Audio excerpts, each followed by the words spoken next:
Buenas tardes, guys. Welcome to my Costa Rican backyard, or at least part of it.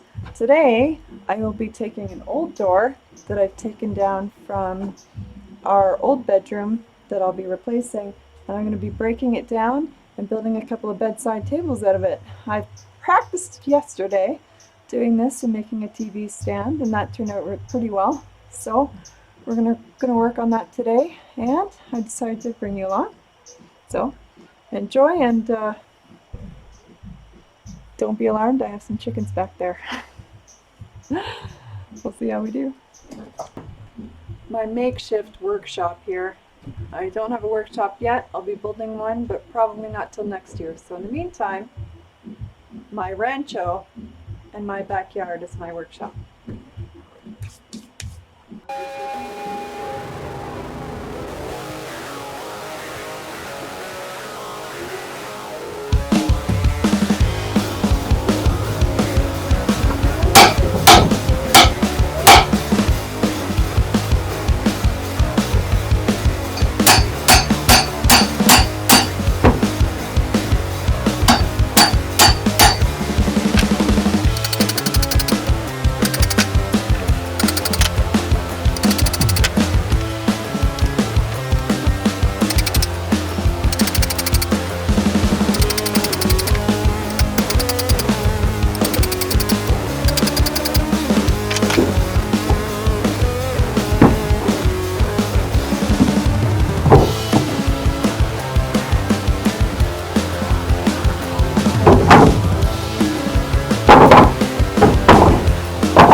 So come.